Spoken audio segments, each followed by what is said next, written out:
Martorell, un petit village catalan, près de Barcelone, et on détruit ce pont. Le pont du diable, pour freiner l'avancée des troupes franquistes. Pour les habitants, c'était le signal de l'exode. Par milliers, ils sont partis, à pied, et ont traversé les Pyrénées pour trouver refuge en France. Parmi eux, un jeune couple, Paquita et Pedro, mes grands-parents. Cette histoire, de larmes et de sang, c'est celle de la Catalogne et de sa capitale, Barcelone, où depuis un siècle, un derby oppose les Culés, fans du Barça, aux Pericos, fans de l'Espagnol.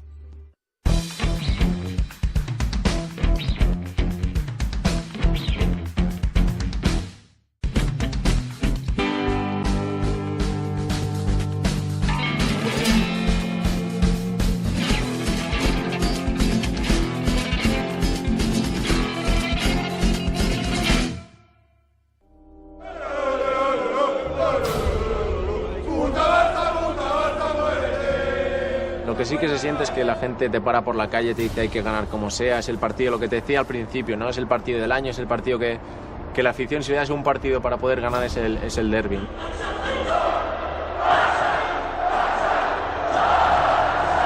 Es de los rivales, de los partidos más duros que hay en la liga, tanto en casa como fuera, siempre lo ha sido.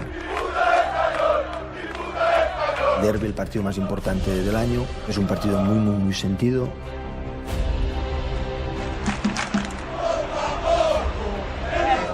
Eres por amor y del Barça eres solo por los títulos. Nada más. El problema es que generalmente el culé es anti-españolista y el españolista es anti-barcelonista. No es la rivalidad, es ser un poco anti, ¿no? Y es lo que marca un poquito esos derbis, ser anti el otro equipo. Sexo, alcohol, violencia y español. ¿Cómo podría tener una relación con alguien que estuviera súper relacionado con este parte? ¿Por qué no nos llevaríamos bien? Le Barça, c'est l'ennemi, c'est pas un adversaire. On ne les aime pas. On ne les aime pas, il n'y a rien à faire. Puta Barça. Me llamo Javi, soy de aquí de Barcelona, tengo 31 años, tengo una mujer y tengo una hija de 18 meses y soy perico. Es raro encontrar a alguien aquí en Barcelona del Español, pero somos unos cuantos. Soy perico desde que tengo uso de razón. Mi padre era del Español, mi madre es fanática del Español y lo llevo dentro en la sangre como cualquier perico, que es un sentimiento que no se puede explicar realmente con palabras, sino que hay que serlo para saber lo que significa. Trabajo en un bar en el cual realmente no les apasiona demasiado el fútbol. Con los pocos que hay sé quiénes son y podemos disfrutar de charlas de fútbol. Whisky con hielo. Mate cola por eso. Te pongo mate cola. Aquí no trabajamos con Coca-Cola. No trabajamos con las grandes compañías ni las grandes empresas que podrían ser el Barça perfectamente. Trabajamos con los pequeños luchadores como Mate Cola o el Español. El meu nom és Albert, tinc 39 anys, soc dissenyador gràfic, fa des de ben petit que soc del Barça i fa 25 anys que soc soci del Barça. En uns dies tindrem el gran partit, o un dels grans partits que esperem tota la gent del Barça aquí a Barcelona, que és el derbi contra l'Espanyol, i estem super emocionats i preparats perquè l'equip ens doni una gran victòria. Per mi un somni jugar al primer equip. Sí que era un somni segur, però jo sempre he sigut molt dolent jugant a futbol. El que sempre m'ha meravellat és que jugadors com Messi facin el que fan amb els peus amb una pilota. Jo sóc incapaç de fer-ho i és el que m'agrada. Feina que faig és des de dissenyador gràfic, també porto alguns temes de producció i de retoc de fotografia, perquè l'empresa és un estudi de fotografia publicitària. A la meva empresa tots, absolutament tots, són del Barça. No tenim cap perico. Tenim una excepció i és una persona que no li agrada el futbol, però la resta tots som del Barça. Dans le quartier de Gracia, loin des touristes, la jeunesse de Barcelone discute, rit, flirte, en catalan. Le catalan, dialecte d'une région d'Espagne pour les uns, mais langue d'un pays pour les autres, la Catalogne. Enraciné dans son passé glorieux, le très indépendant comté de Barcelone, les Almogávares qui ont conquis la Sicile, la Sardaigne et Athènes, mais la Catalogne définitivement vaincue et rattachée au royaume d'Espagne. Arribat en el segle XIX l'emergència a tota Europa amb el romanticisme de l'impuls de la idea de les nacionalitats, està clar que això té moltes possibilitats d'agafar molt de cos a un lloc com a Catalunya, precisament perquè aquesta base cultural hi existia. Le renouveau identitaire catalan prendra le nom de Renaissance. Et avec les modernistes, Domenech, Gaudi, cette identité va d'abord s'inscrire dans la pierre. Mais un autre événement va bouleverser cette Barcelone bouillonnante. Les Anglais débarquent dans le port avec un jeu étrange, le football. El Barcelona fue fundado por un suizo, no por un catalán. Se llamaba Hans Max Gamper Heysich y nació en Winterthur, Suiza. Entonces lo fundó en 1899, pero como él había sido jugador y capitán del Basilea, adaptó los colores actuales del Barcelona, pero aquellas personas que no dominaban el fútbol no pudieron jugar en el Barcelona. El Español fue fundado como club en el año 1900. Ángel Rodríguez Ruiz, junto con Roca y Avalli, que eran los tres principales, y el resto de compañeros de la universidad, formaron la Sociedad Española de Fútbol. On dit toujours que le Barça, c'est le club des Catalans, ce qui est faux, puisque finalement le Barça a été fondé par des étrangers, alors que l'Espanyol, lui, a été fondé par des Espagnols. Els jugadors del català, de l'Espanyol, del Barça i d'altres clubs que neixen aquí, el Catalònia, l'Hispània, Irish, es van intercanviant. Fins i tot hi ha cròniques de partits que a vegades no arribaven a 11 i trucaven o demanaven a algun dels altres clubs que vinguessin a jugar. Això fa entendre que els primers 7, 8, 10 anys d'història d'aquests clubs trobem a jugadors que han vestit 2 i 3 samarretes diferents. Però en realitat eren grups d'amics que es trobaven per jugar a futbol. Les coulesses, les culs, ne peuvent pas tous entrer au stade. Les perruches du stade donnent leur nom aux Pélicos. Le premier derby se solde par un match nul et un bon repas. Aquests grups d'amics no hi havia unes relacions visceralment negatives amb uns altres, sinó que en definitiva si eren tan pocs els que jugaven a futbol a Barcelona en aquella època, al revés, es coneixien tots i necessitaven perquè havien de buscar un altre equip per jugar. Mais très vite, les Barcelonais se détournent des clubs. Les ouvriers refusent de combattre pour le roi d'Espagne au Maroc, où commence la guerre du Rif. C'est la semaine tragique. Le Barça n'a plus que 30 socios. L'Espanyol cesse de jouer pendant 3 ans, mais survit. Barça i Espanyol van diferenciant-se dels altres. Hi ha un decalatge respecte als altres i, per tant, clar, com que competeixen molt entre ells, els campionats de Catalunya, ara el guanya un, ara el guanya l'altre, són els que destaquen, doncs hi ha una rivalitat, però insisteixo, sobretot perquè són els més potents esportivament. La rivalité sportive va se nourrir des premières stars. Et au sommet d'entre elles, le Gol, Ricardo Zamora. Il y a une phrase qui est devenue célèbre. Hay dos porteros, San Pedro en el cielo y Zamora en la tierra. En vez de cogerla, cuando estaban apurados, se le daba con el brazo, con todo el brazo, el balón. Bueno, igual ahora mismo sería una parida, ¿no? Porque normalmente ahora no te puedes eso porque viene cualquiera y te la quita, ¿no? Si hi ha un jugador que marcarà els primers anys de la història del Barça és, sense dubte, Paulino Alcántara. És un jugador que encara avui, i Messi de moment no l'ha atrapat, és el jugador que ha fet més gols amb la samarreta del Barça. La llegenda diuen que tenia un xut tan fort, que algunes vegades havia xutat amb tanta intensitat a la porteria que havia trencat la xarxa de la porteria, no? El Barça viu un moment d'esplendor. Té jugadors fets a casa que triomfen i Josep Samitier és l'exponent més clar. Josep Samitier és considerat als anys 20 un dels millors davanters centres d'Europa. Segurament, si en aquells anys existís la Champions League o existís la Lliga Espanyola, que no es crea fins al 1929, doncs el Barça hagués pogut aconseguir uns títols importants perquè realment era un equip que fascinava. El derbi de 1924, que fue denominado como el derbi de la Calderilla, resulta pues que la cosa fue muy fuerte, había mucha rivalidad, las entradas eran fortísimas y Ricardo Saprissa fue un genial jugador del Español que hizo una entrada a Alcántara. Le dio una entrada tan fuerte que le fracturó la mandíbula. Entonces, claro, todo el público empezó a tirar monedas y se tuvo que suspender el partido. Y desde entonces, pues la rivalidad ya es a tope. Vilafranca. Dans cette petite ville catalane, on pratique un sport unique. Les castellers, les tours humaines. La ville entière est réunie. Hommes et femmes, enfants, vieillards. Le maire aux côtés du curé et de l'ouvrier. Et dans un même effort, chacun trouve sa place pour monter vers le ciel, tel un phénix renaissant.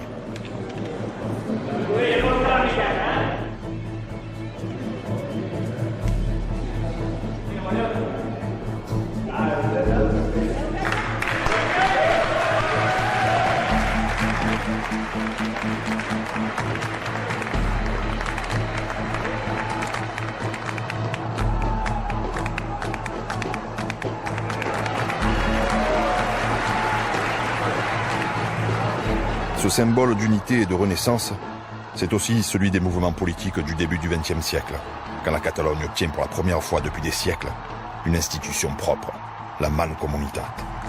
Et dès 1918, la région réclame son autonomie au sein du royaume. Les indépendantistes veulent le soutien de la société civile, des associations et des clubs de football. Le projet autonomiste échoue, mais l'identité des clubs a été marquée par cet épisode. El Barça, en aquests moments, amb Joan Gamper al capdavant, doncs fa una sèrie de manifestos públics en el qual expressa el suport a l'Estatut. L'Espanyol no ho farà, argumentant que no s'havien de posicionar en qüestions polítiques que ells es dedicaven a l'esport. A partir d'aquí hi ha articles molt ferotges a la premsa de Catalunya en contra de l'Espanyol, acusant-los poc menys d'espanyolistes i d'anar en contra dels interessos de Catalunya. La premsa de l'època diu que el Barça ha deixat de ser un club de Catalunya per ser el club de Catalunya. Més que un club 50 anys abans de la frase. L'Espagne, qui subit des défaites répétées au Maroc, est humiliée. Le général Primo de Rivera prend le pouvoir en 1923. El 1925 hi ha un partit amistós que juga entre el Barça i el Júpiter, aquí a Barcelona.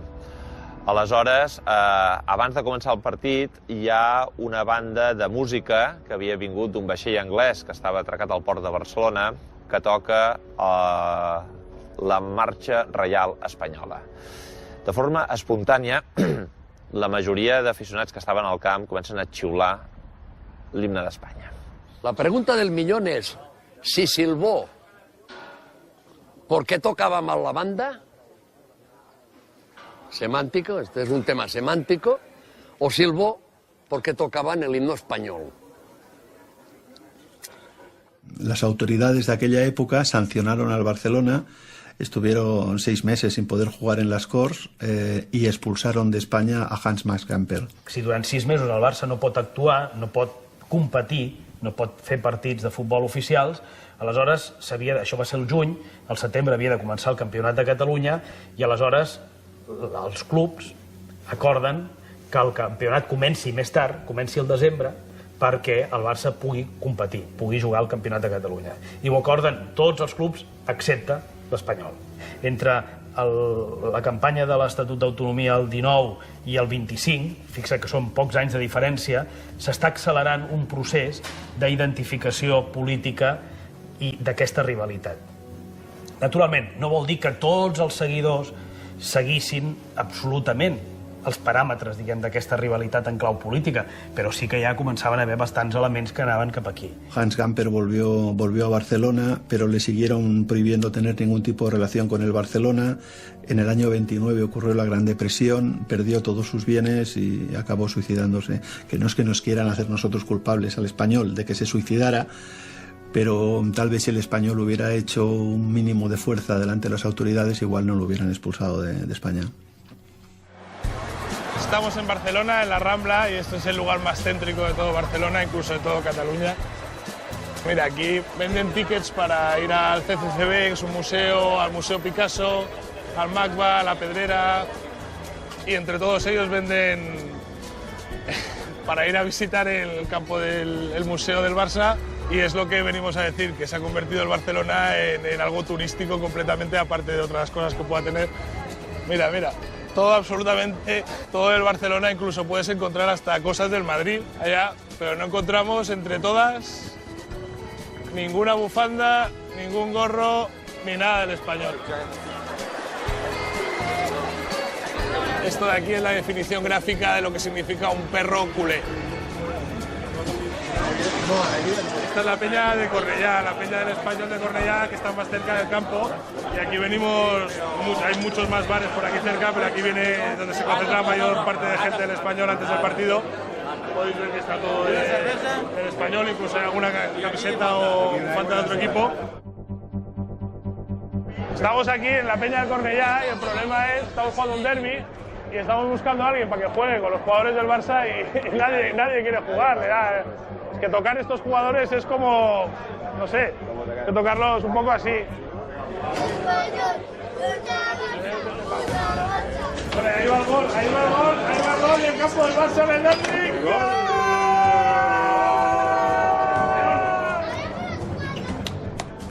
Y las palmas volverán a sonar. En el fondo solo un grito ya soy yo. Adelante, Forza Mágico Español. Una de las discusiones es que, claro, es que os llamáis españoles, que sois fachas, yo ni soy facha, ni yo soy de aquí de Cataluña, hablo catalán, no tengo nada en contra de Cataluña, y es que me parece absurdo hacer del fútbol una política. En 2009 se joue un derby alors que la saison s'achève. Madrid joue à Saragosse et le Barça au Camp Nou contre l'Espagnol. Le Barça doit l'emporter sinon il perd la Liga. Le Real jouait un match difficile à Saragosse et nous on visitait le stade du Barça. Le match est rude. Et très vite Tamudo surprend le stade et ouvre le score.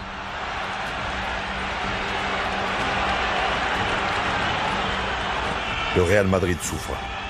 Saragosse bénéficie d'un penalty et Milito le transforme.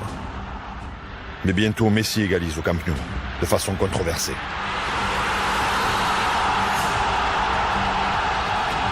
Messi a égalisé avec la main, le but de Maradona de la main, on peut le voir, c'était main claire, l'arbitre l'a accordé, il répète tout ce qu'a fait Maradona, même le but de la main.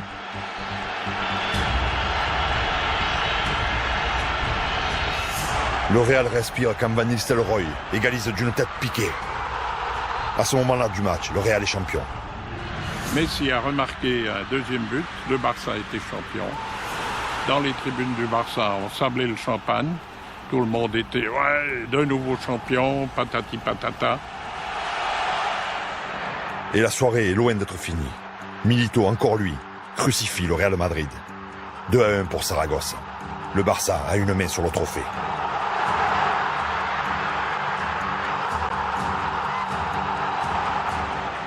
Mais Van Nistelrooy, dans les dernières minutes, égalise enfin, laissant le sort du championnat entre les mains des Pericos. Et quelques secondes pratiquement après, Tamudo marque le deuxième, 2-2 pour l'Espagnol. Je vois encore la tête de Thuram qui disait « Que fait le Real? Que fait le Real ?» Le silence dans le Nou Camp. Et puis 4 ou 5 fous de l'Espagnol. Espagnol, Espagnol, Espagnol, s'embrassant, devenant fous, pratiquement. Priver le Barça d'un titre de champion, bon, c'est le rêve. En plus, c'était vraiment un scénario de film, non? Dans la dernière minute du dernier match. Bon, c'est splendide. Ça vaut 3 Coupes d'Europe, sans discussion. Bé, la Font de Canaletes és especial, és el lloc emblemàtic de celebració de les victòries del Barça, que hi ha una dita popular que diu que tota aquella persona que beu aigua de la Font de Canaletes s'enamora de la ciutat. Senzillament veieu l'escut del Barça, que forma part, bueno, té la creu de Sant Jordi i la senyera, que són els dos símbols de Catalunya i que són el símbol de l'escut de Barcelona, també. La creu de Sant Jordi i la senyera i la creu.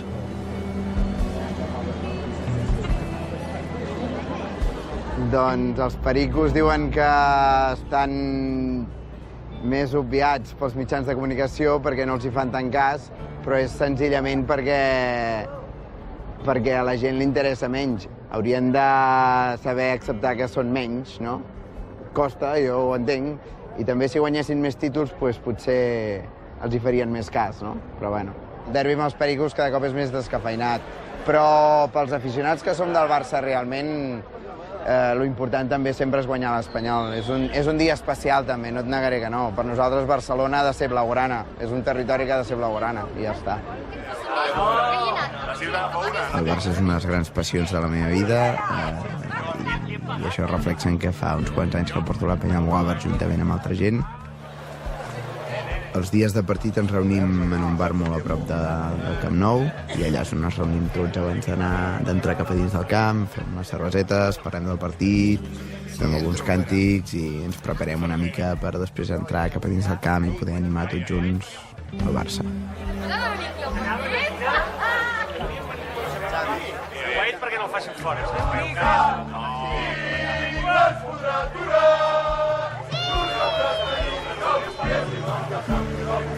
També soc independentista i això fa que també sigui del Barça.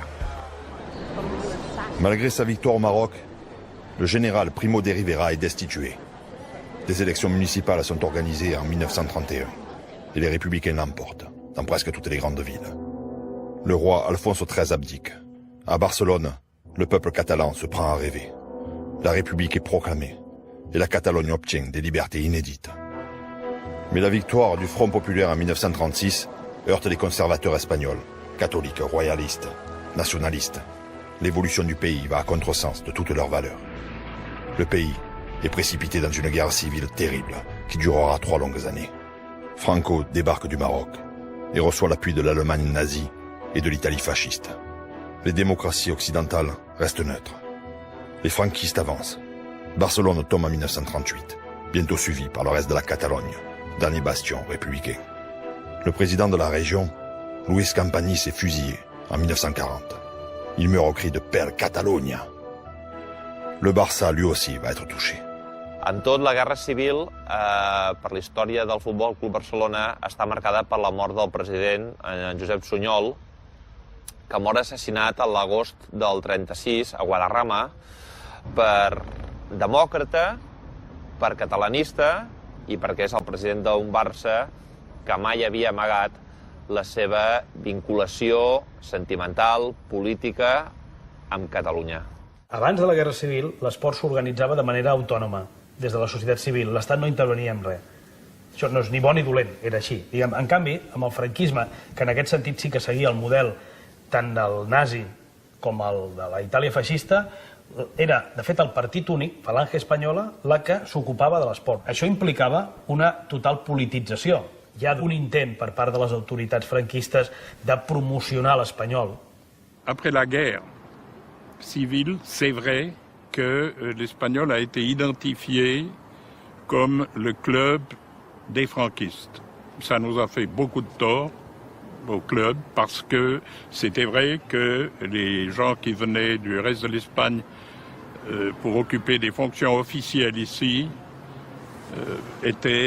se faisaient membres ou supporters de l'Espanyol. I és que obliguen que a la Junta del Barça hi hagi un directiu de l'Espanyol, perquè és el que ha de garantir la puresa ideològica del Barça a partir d'aquest moment.